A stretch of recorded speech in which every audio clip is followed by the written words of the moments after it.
Bienvenue Sandrine, je suis trop contente de t'avoir avec nous parce que tu es membre du Salut. campus et je trouve que tu as un parcours qui est assez intéressant. Est-ce que tu peux te présenter en quelques mots pour mettre les auditeurs dans le bain? Bien sûr, alors bonjour, donc je suis Sandrine, j'ai 29 ans. Je suis en ce moment au Canada dans le cadre d'un PVT. Donc pour ceux qui ne connaissent pas, le PVT, c'est le programme vacances-travail, qui est un visa qui permet de voyager et travailler sur le territoire pendant 2 ans. Donc je suis arrivée au Canada en septembre 2020, donc un peu pour fuir la pandémie. Et depuis, voilà, j'ai commencé à voyager au Québec et en ce moment, je suis en Alberta, dans les Rocheuses. Donc tu as traversé le Canada finalement de... Alors je suis toujours de l'Est à D'est l'Ouest. en ouest, c'est D'Est ça. en Ouest, je suis toujours Est-Ouest, droite-gauche, ça marche pas. C'est ça. Bah, en fait, en arrivant au Québec, j'ai travaillé en région. Donc, il y a la province du Québec et j'étais dans une des régions qui s'appelle Charlevoix pendant tout l'hiver. Et après ça, bah, je me suis acheté, comme beaucoup, un petit van que j'ai aménagé. Et je suis partie sur les routes de mai jusqu'à octobre, jusqu'à ce qu'il fasse trop froid pour dormir dans le van. Donc, en partant du Québec et en traversant toutes les provinces jusqu'à l'île de Vancouver, donc qui est la très très grande île qui est au large de Vancouver. Et puis à la fin de l'été, les montagnes me manquaient beaucoup trop parce que je suis une grande montagnarde dans le cœur, on va dire. Et j'ai décidé de repartir dans les Rocheuses pour passer l'hiver. Et du coup, avant de partir au Canada, qu'est-ce que tu as fait? C'était quoi ton parcours initial? Alors, à l'origine, j'ai fait des études en tourisme. Donc, c'est un petit peu vaste, mais voilà, j'ai fait un BTS tourisme et une année de licence qui s'appelait métier de la montagne à l'époque. Donc, c'est très, très vaste. Mais moi, clairement, je voulais aller travailler en montagne. Je suis née à Nice, mais j'ai toujours eu un truc pour les montagnes. Je passais toutes mes vacances voilà, dans les stations de ski, été, hiver. C'était mon dada, ça c'est sûr. Et puis, après mes études, bah, j'étais pas tellement portée sur les longues études. Du coup, j'en ai eu marre et je suis partie travailler. Je suis partie faire les saisons, en fait, dans les stations des Alpes. Donc, j'ai passé 4 ans dans une station qui s'appelle La Plagne et 2 ans dans une autre qui s'appelle les Deux Alpes. Et j'ai travaillé donc beaucoup en hébergement, hôtellerie, accueil, voilà, tout ce qui est métier du tourisme qu'on fait en saison, on va dire. Pas la restauration, c'était pas trop mon truc, mais tout le reste, je crois que j'ai un peu tout fait, ouais. Et finalement, cette année, tu as sauté un petit peu en avant. Parce que, en fait, tu nous avais écrit sur Instagram une première fois pour nous dire que tu étais justement dans le Charlevoix au moment où on allait faire du ski là-bas, mais on n'avait pas eu l'occasion de se rencontrer.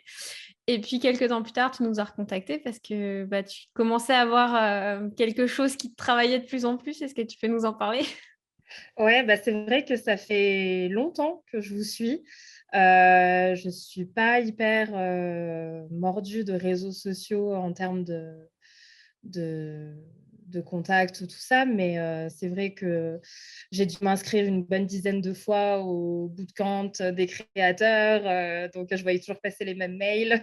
J'ai regardé toutes les vidéos, j'ai écouté les podcasts, tout ça, et bah, depuis que j'ai commencé, en fait, c'est vrai que bon, en ayant fait toutes les études en France, on nous vend un petit peu un modèle de base qui est voilà, tu fais des études les plus longues possibles, plus tu auras un meilleur job, tu auras un très bon salaire, tu resteras 20 ans dans la même boîte, tu auras une super carrière.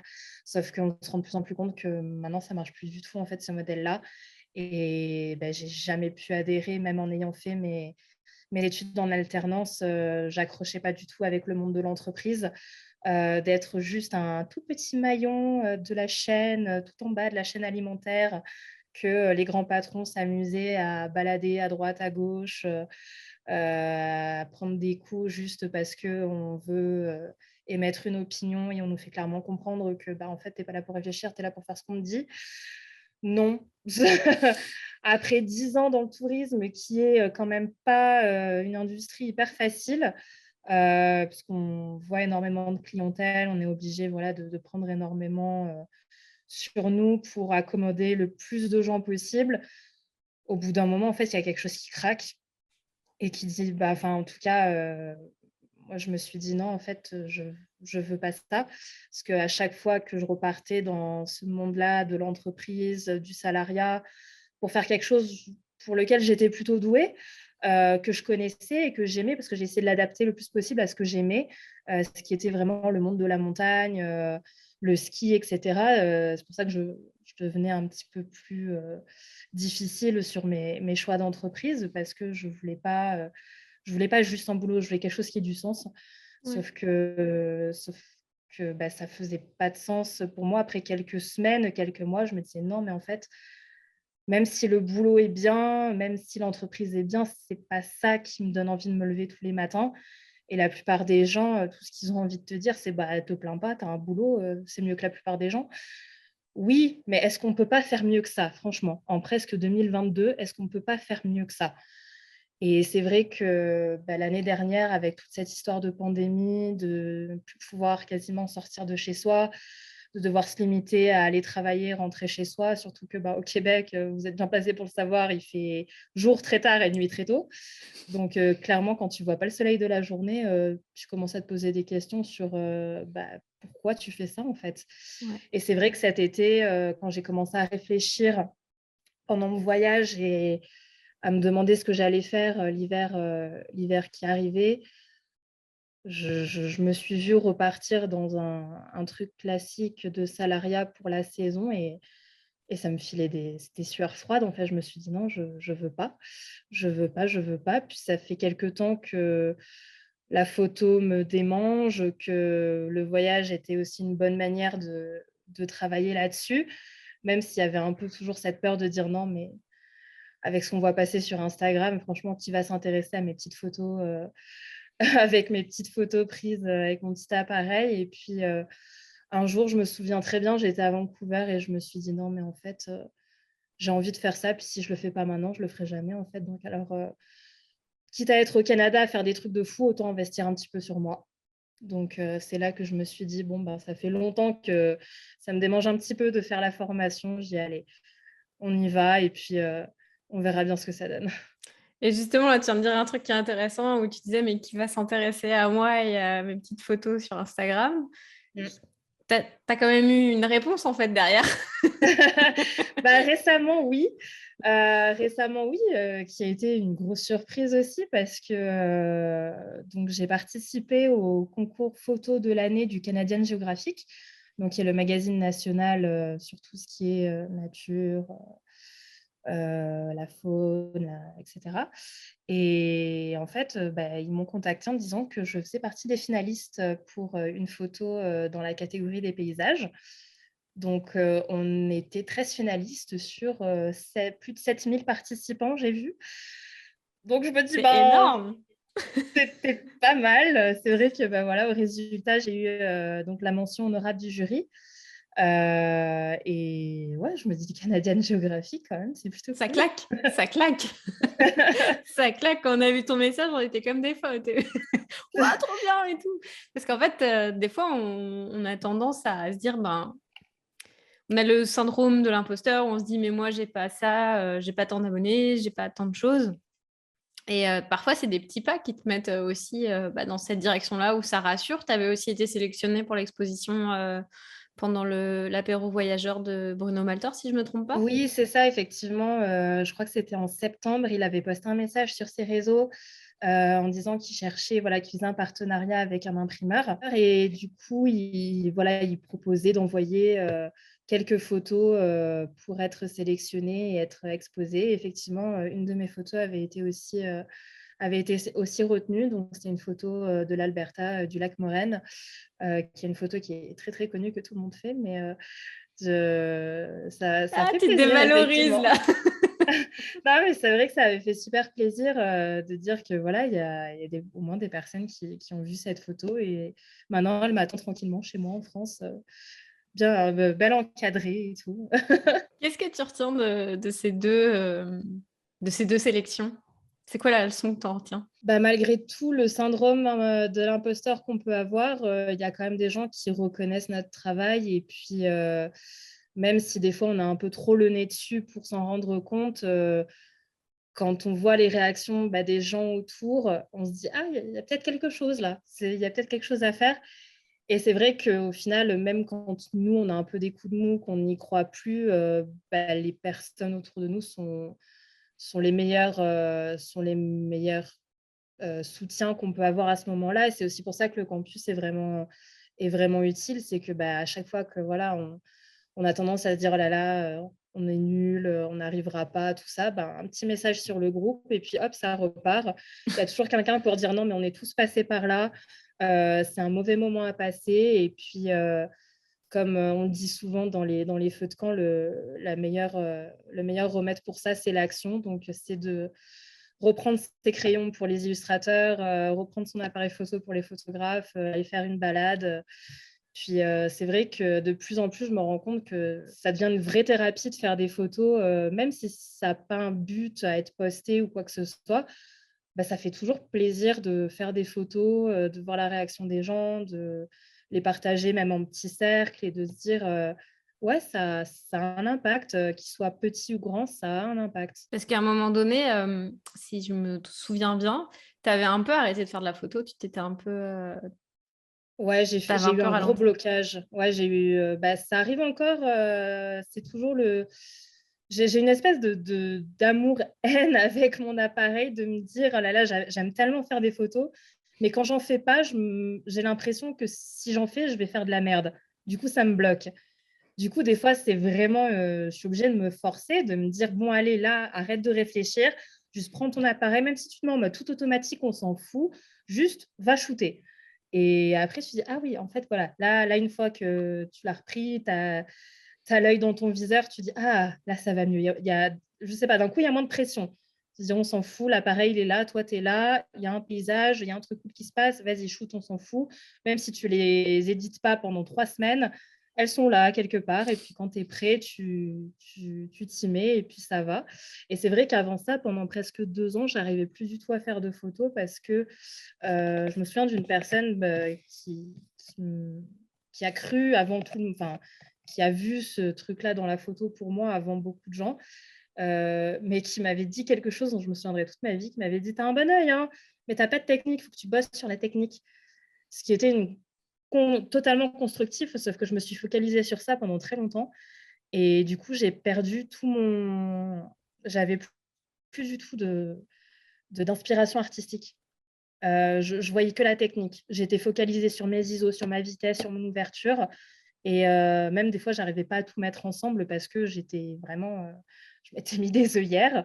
Et en fait, c'est pendant le road trip de cet été où j'avais toujours mon appareil photo, bien sûr, où bon, j'étais encore quand même sur mon vieil appareil en mode semi-auto parce que j'avais pas forcément l'esprit à réfléchir à ce que je faisais quand je shootais.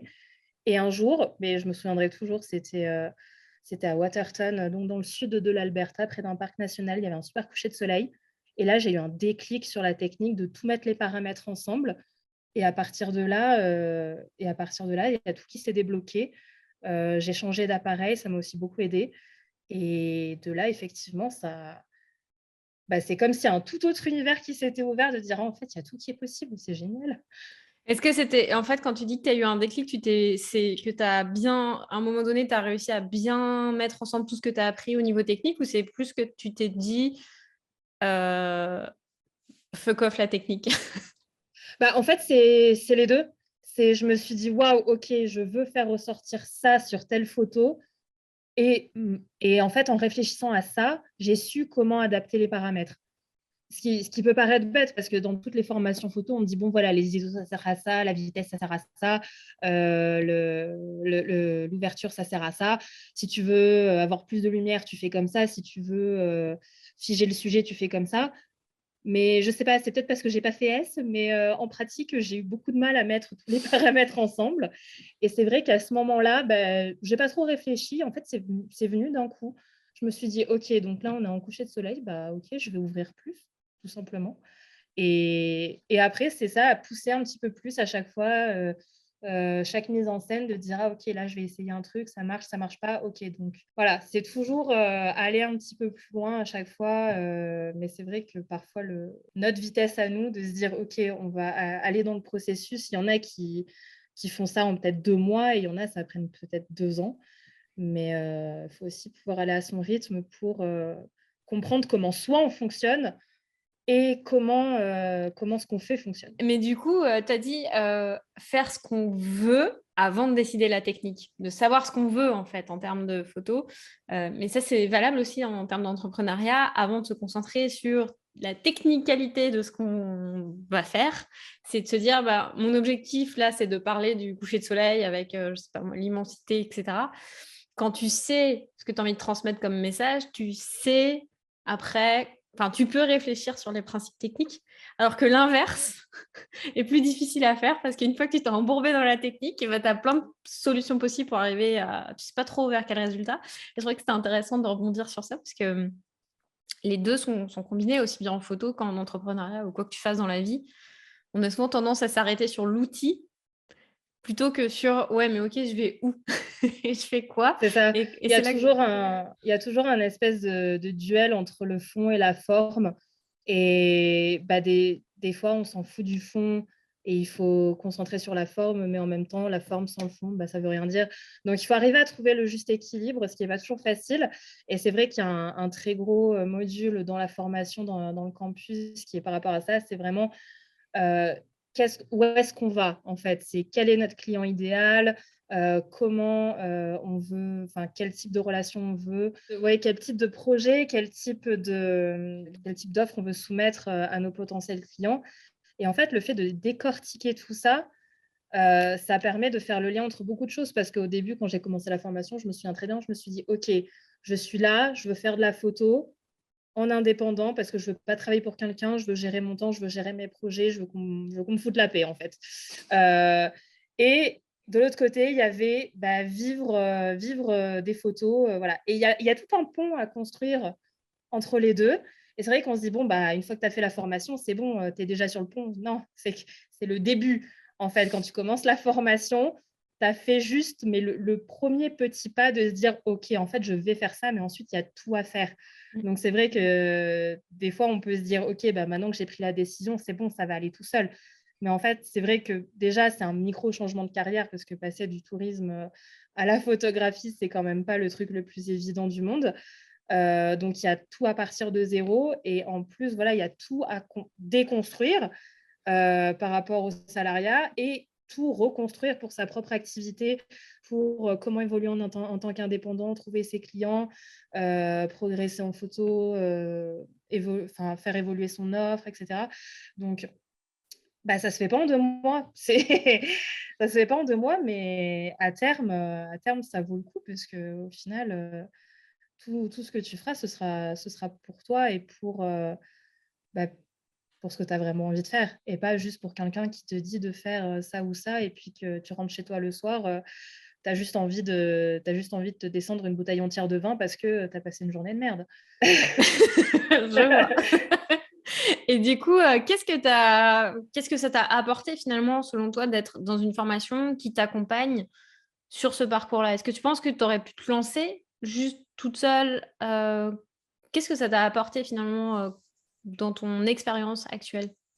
Alors, c'est vrai qu'en ayant vraiment zéro connaissance là-dessus, moi, je savais, même dans ma façon de fonctionner, j'avais besoin d'un accompagnement, qu'on me dise, OK, tu pars de là, il faut que tu ailles là, mais tu n'es pas toute seule et on va t'expliquer comment t'y rendre. Parce que j'ai fait d'autres formations et dit, bah voilà, pour avoir des clients, il faut faire ça, ça, ça. Et puis, tu crées ton entreprise, tu fais ça, ça, ça, et puis c'est bon, on roule. Non, je sais qu'il y en a pour qui ça marche très bien, tant mieux pour eux. Moi, c'est vrai que c'était pas ça que je recherchais. J'avais besoin plus d'un accompagnement pour arriver vraiment à cibler tes propres envies, les clients que tu vises et puis tout le processus pour y arriver par rapport au démarchage, la création d'entreprise, la création de site internet, gestion des réseaux. Voilà, tout ça, ça passe quand même par un processus. Et voilà, une fois que tu arrives sur la fin, tu dis, OK, là, j'ai les bonnes cartes à jouer et il n'y a plus qu'à. Et du coup, là, tu es en train de développer un projet à côté de Ouais. ça. Est-ce que tu veux nous en parler un petit peu? Ouais, bah là, c'est vrai qu'il y en a plusieurs. Donc, il y a un projet que j'aimerais lier donc, avec les stations de ski de l'Alberta, parce que le ski, ça reste un domaine auquel je suis très attachée. Et il y a énormément de différences entre les stations de ski qu'on connaît en Europe et les stations de ski au Canada. Et c'est pas Euh, juste parce qu'il fait -50 sur les pistes. Non, non, non, c'est pas juste ça, effectivement. Ça en Donc, fait partie. ça en fait partie. Bon, j'avoue que là, en ce moment, il fait un ressenti -40. Donc, Avec la bah, vitesse sur le snow, t'es à -60. Allez hop. voilà, à peu près. Donc, il y en a, ils sont encore surpris quand ils ont les poils de nez qui gèlent, mais moi, plus tellement au final. C'est la Euh, base. voilà, ça fait partie du folklore local, on va dire, en plus des ours. Bah, j'aimerais effectivement proposer aux écoles de ski de faire des portraits de leurs clients et aussi de leur staff, leurs moniteurs, et éventuellement vendre ces photos-là sur mon site internet pour les parents ou les différentes personnes qui viennent prendre des cours de ski. C'est quelque chose qui se fait beaucoup dans les Alpes. Dans toutes les stations où j'ai travaillé, il y avait un photographe qui était en partenariat avec les écoles de ski. Ici, c'est beaucoup moins répandu. Je sais que ça existe à Whistler, par exemple, qui est une des plus grosses stations du Canada et qui peut pas mal ressembler aux stations qu'on connaît en Europe, mais avec une gestion canadienne. Là, j'essaye de mettre ça en place avec les stations d'Alberta, donc qui sont dans les Rocheuses, principalement autour de la ville de Canmore, là où j'habite en ce moment. À côté de ça, un petit projet perso que je commence à mettre en place aussi, ce serait un petit peu comme Portrait de Montréal ou Strangers of New York, c'est vraiment aller à la rencontre des gens qui travaillent dans la montagne, que ce soit des locaux ou des étrangers, pourquoi ils ont choisi cette montagne, qu'est-ce qui les a fait venir, pourquoi ils restent malgré les difficultés qu'il peut y avoir dans les stations justement ici versus d'autres stations à l'étranger. Donc voilà, là c'est quelque chose que je vais essayer de mettre en place après le nouvel an. Et puis à côté de ça, là j'ai mon visa qui va bientôt arriver à expiration, mine de rien. Donc, commencer à prévoir la suite et j'ai potentiellement un très, très bon client, enfin une très bonne cliente qui me demande en contrat photo en France si je rentre. Donc, c'est un projet qui m'intéresse énormément.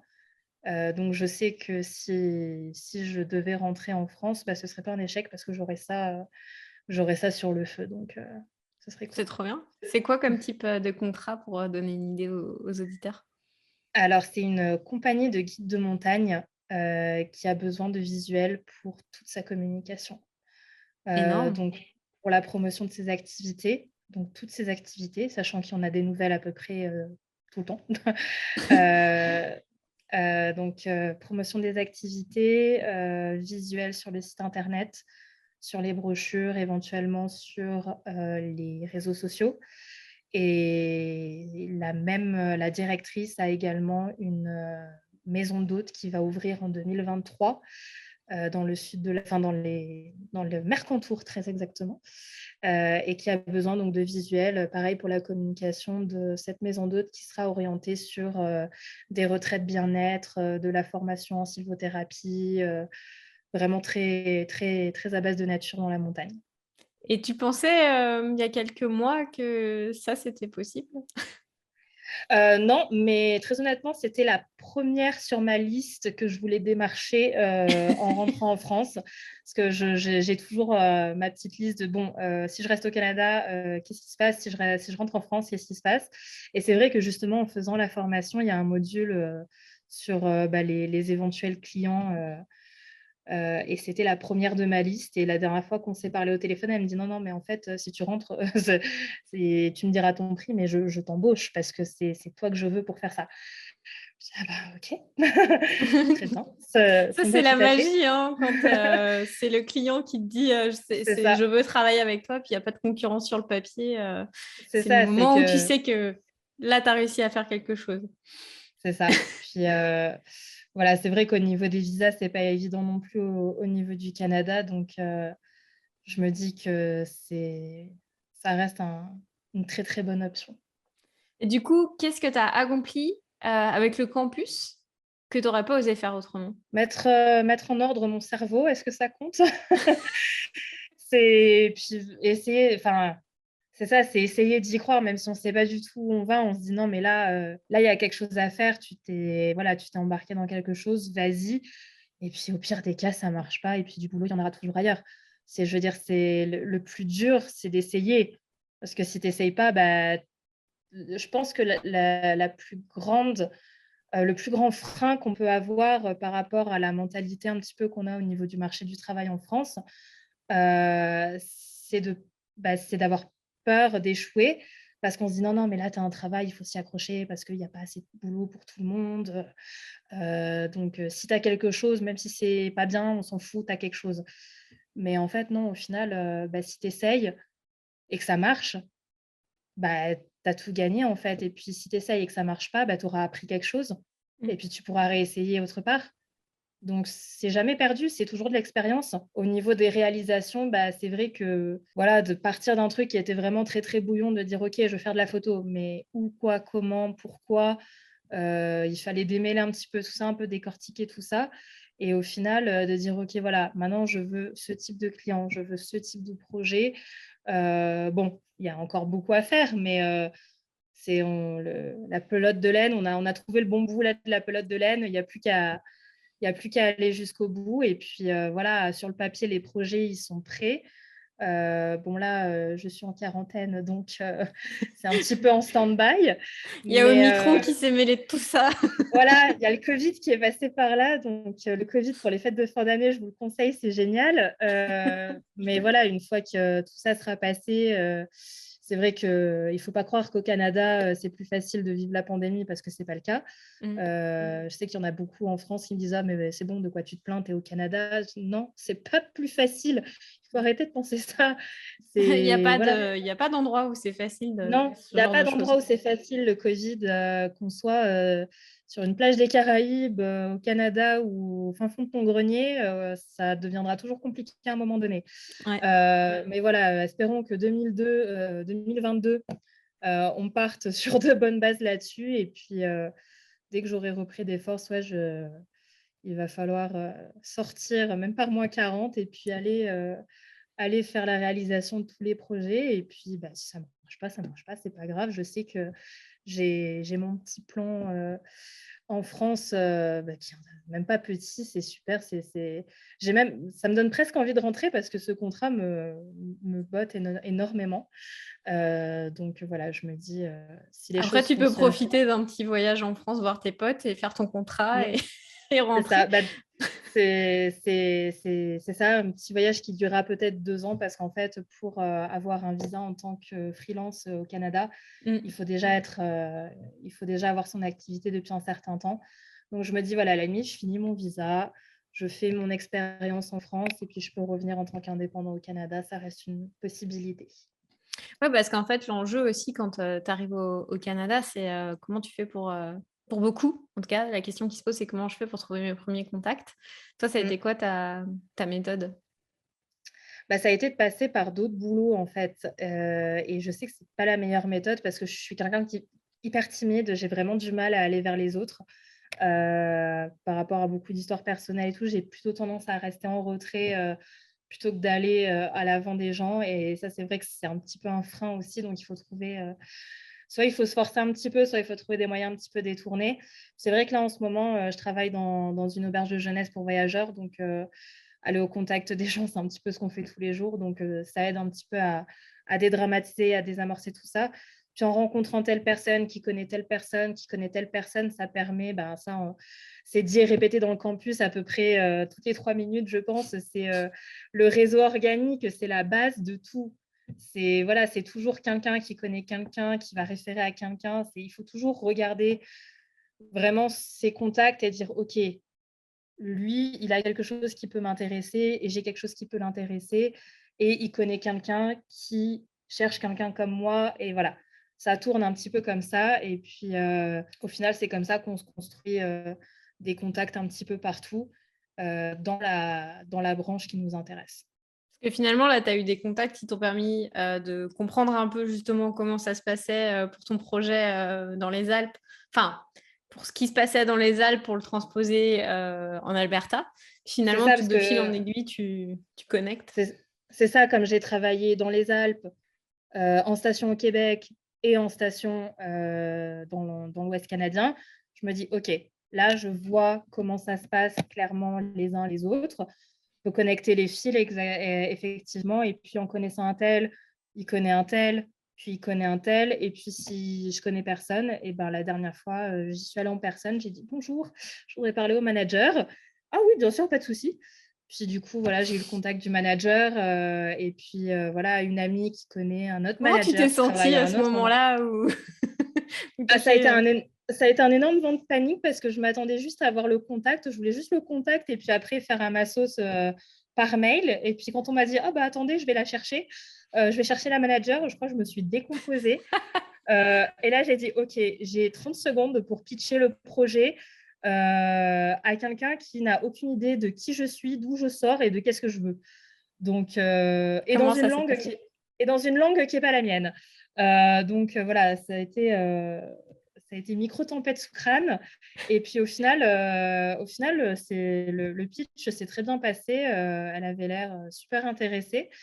Du coup, voilà, elle m'a dit, voilà, envoyez-moi un mail et puis je transmets aux autres départements pour voir si c'est faisable. C'est trop bien. Tu te serais sentie de faire un truc comme ça, genre il y a un an? Non, clairement pas. Il y a un an, en plus, maintenant que j'y réfléchis, je me dis, ouais, j'aurais peut-être pu faire ce projet-là il y a un an parce que je travaillais donc au Québec en école de ski, j'avais beaucoup plus de contacts, mais j'étais en complet burn-out par rapport à comment se passait le boulot. Clairement, à part me lever, aller travailler et dormir, j'étais absolument pas capable de faire autre chose. Donc, je me dis, voilà, ça a amené à ça. Et puis, voilà, même si ça ne marche pas ici, je me dis que ce sera faisable ailleurs. Et puis, si je ne le fais pas ailleurs, ben, je ferai autre chose parce que plus tu évolues dans cet univers de brainstorm permanent, de se confronter à plein de gens différents, à plein d'univers différents. Il y a plein de petites idées qui pop. Tu dis, bon, ça c'est cool. Ah non, ça marche pas. Ah, ça, non, ça c'est très cool, ça pourrait marcher. Allez, on note. Et puis, en fonction de ce qui se passe à côté, parce que bon, j'ai quand même d'autres boulots à côté pour pouvoir manger, je me dis, voilà, c'est peut-être pas là tout de suite, mais ça construit pour ce qui se passera plus tard. Bah, c'est exactement, nous, ce qu'on recommande, c'est de se construire un tremplin progressif, en Mm. fait, qui permet d'avoir le luxe de te dire, je construis un truc qui me ressemble vraiment, plutôt que de te retrouver à faire des photos où tu vas te dégoûter de ton job parce que tu fais des Mm. photos d'identité C'est chez Jean ça, Coutu, tu vois. Jean Coutu c'est étant la ça. pharmacie québécoise, Voilà. où tu te dis, merde, en fait, je fais de la photo, mais c'est vraiment pas le truc qui me fait kiffer. Et là, au moins, progressivement, bah, tu mélanges tes deux univers pour pouvoir faire une connexion entre les deux.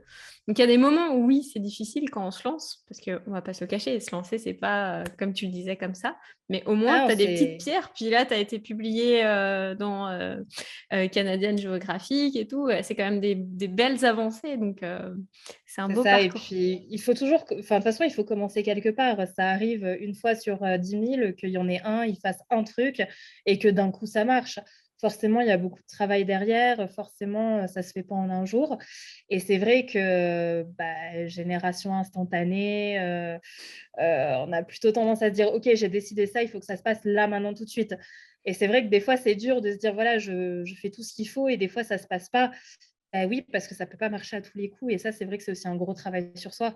Donc, il faut avoir la patience de se dire, OK, là, ça ne va pas, là, ça ne marche pas. Mais ce n'est pas grave, le prochain, ça marchera peut-être. Et si ça ne marche pas, bah, ce sera encore le prochain.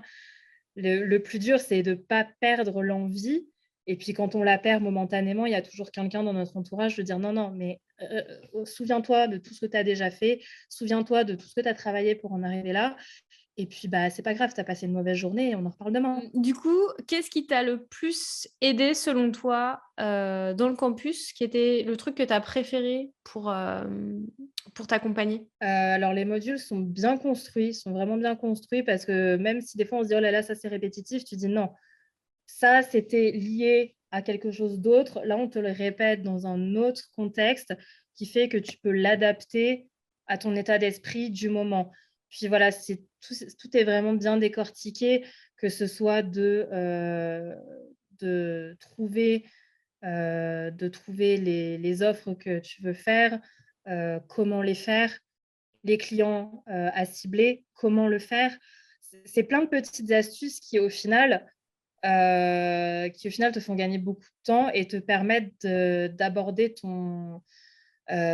l'activité plus sereinement parce que tu dis: «OK, là, j'arrive sur un truc que je ne sais pas, bah, je regarde le module, après je sais, puis si je ne sais pas, bah, un petit message avec la même Mumu et qui t'explique, qui dit: «Bah, voilà, ça, tu fais comme ça» et puis tu dis: «Oh, c'est cool, ça marche».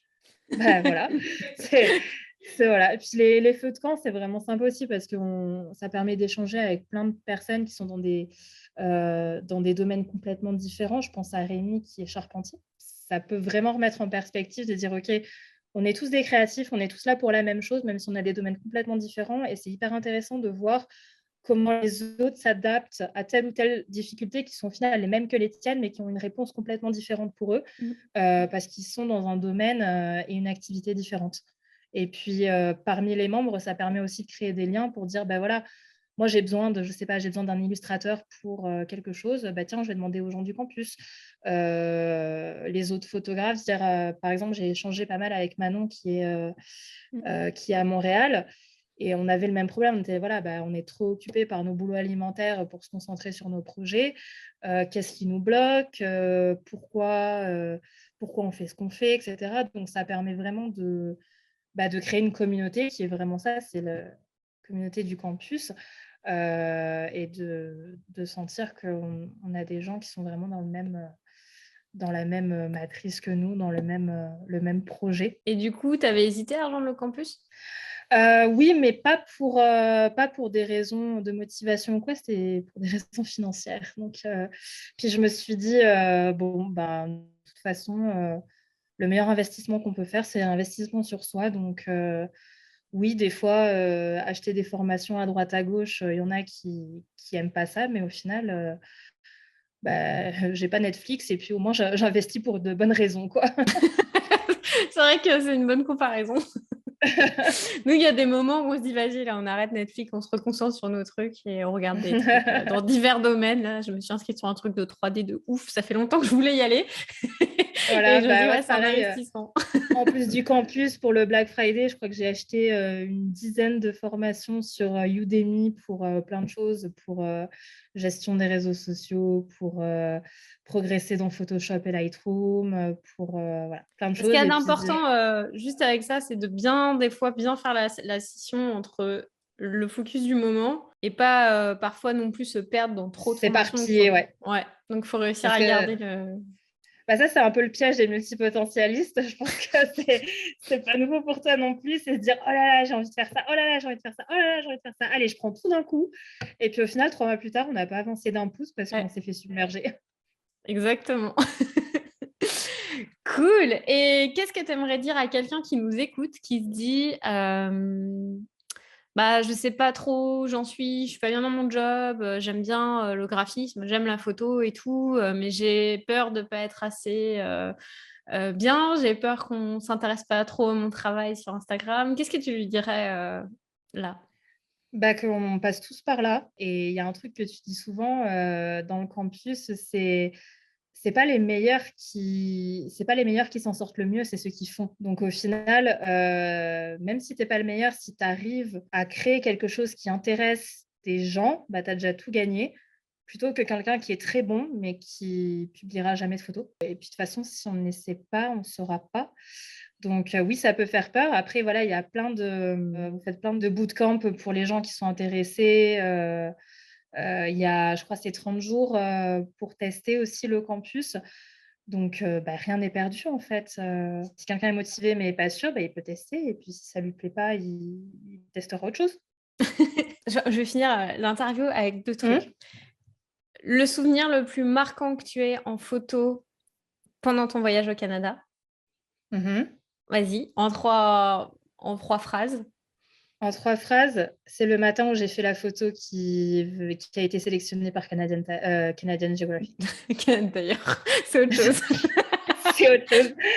C'est Mais ça peut pas être du bon tout d'avoir pareil. un contrat avec eux aussi, Canadian Tire étant un spécialiste, de la vente de produits, automobiles. Ouais, et c'est de la haute beurre. quincaillerie, Ouais, voilà. c'est ça. Non, de Canadian Ouais. Geographic.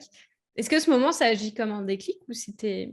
Ah, ça a été un moment, mais de pure communion, en fait, de se dire vraiment cette espèce de réflexion où tu dis, OK, là, maintenant, je suis exactement là où j'ai envie d'être et je me sens exactement comment j'ai envie d'être. Voilà, oui, on s'est levé à pas d'heure pour faire un lever de soleil, mais le site était magnifique. Il y avait plein de photographes avec qui on avait pu discuter. J'étais avec des amis avec qui je voyageais. Le paysage était absolument sublime. J'étais ultra contente de mes photos. Donc, tu dis, ouais, voilà, là, tu dis, les planètes se sont alignées, en fait, d'un coup, et tu dis, ouais, OK, c'est pour des moments comme ça qu'on fait ça. Et ma dernière question, c'est quoi la plus grande leçon que tu as appris pendant ton voyage d'un point de vue personnel ou professionnel et que tu as envie d'apprendre aux autres ou alors que tu aurais aimé te donner à toi-même? Personnel, ce serait de dire que, bah, quoi que les gens te disent, parce que voilà, moi, on m'a dit: «Tu pars, au Canada, en pleine pandémie, tu es complètement folle, tu pars, dans un van toute seule, non mais tu es complètement folle». On s'en fout de ce que les autres y pensent. Si toi, tu as envie de le faire, fais-le. Parce que c'est pas les autres qui vont vivre à ta place. Et ça, je sais que pour beaucoup de personnes, c'est très dur à appréhender parce que, voilà, on vit dans un monde où quelque part, être seul, c'est devenu un peu une tare. Il faut pas avoir peur de faire les choses, par soi-même parce que, bah, c'est comme ça que tu construis véritablement ton propre chemin, et que même s'il y a des jours qui sont très difficiles, ça t'apprend plein de choses sur toi-même, que quoi que tu décides, bah, tu es capable en fait. C'est vraiment ça, c'est tu es capable. Peu importe ce que les autres te disent, que ce soit dans ta vie pro ou ta vie perso, si tu l'as décidé, tu es capable de le faire. C'est beau.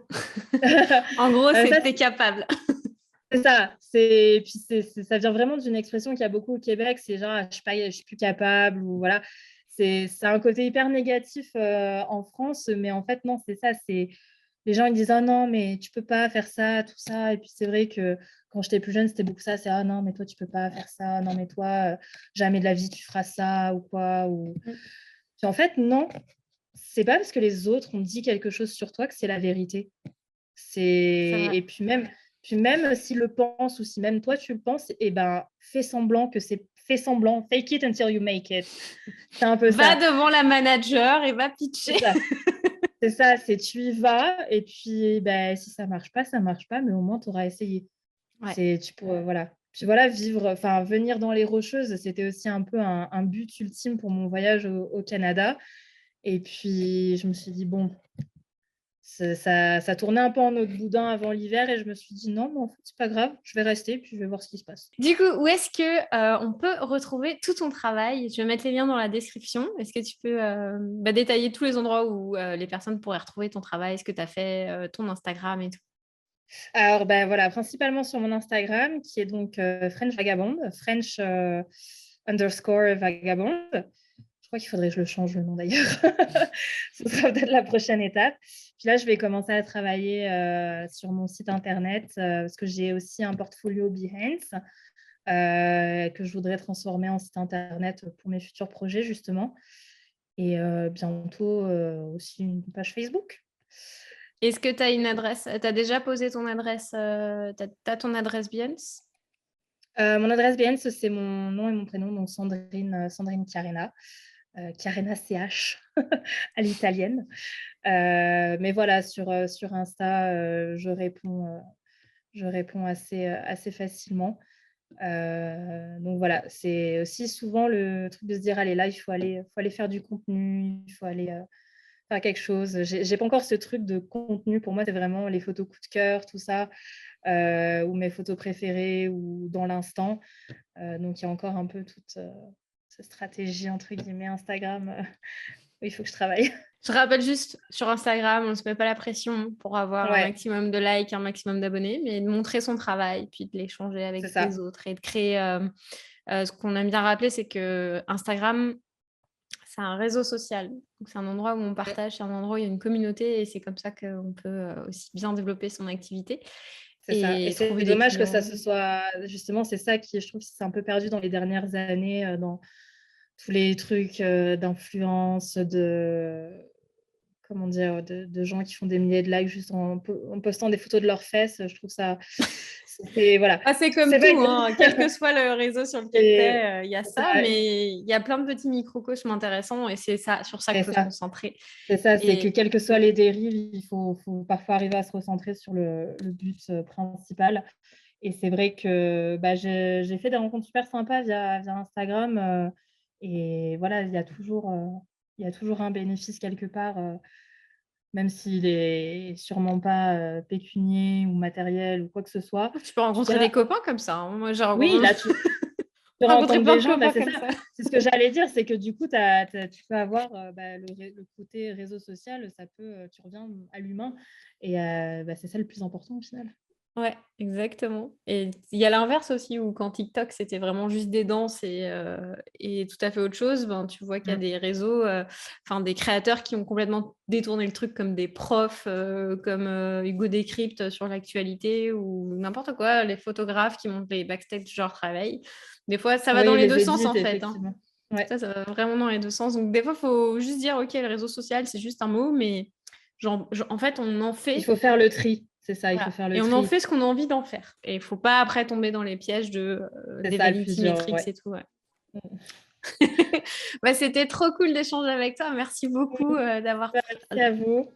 Merci beaucoup d'avoir participé au podcast. C'était vraiment chouette. Puis on est contente de pouvoir accueillir aussi des membres du campus parce que c'est cool de voir l'évolution des uns des autres. Et peut-être que dans quelques mois, années, je sais pas, on pourra refaire un podcast pour revoir où tu en es et comment tu as avancé sur toute ton activité finalement de photographe, que ce soit en France, au Canada ou peut-être ailleurs dans le monde. Peut-être. C'était avec plaisir en tout cas. Merci.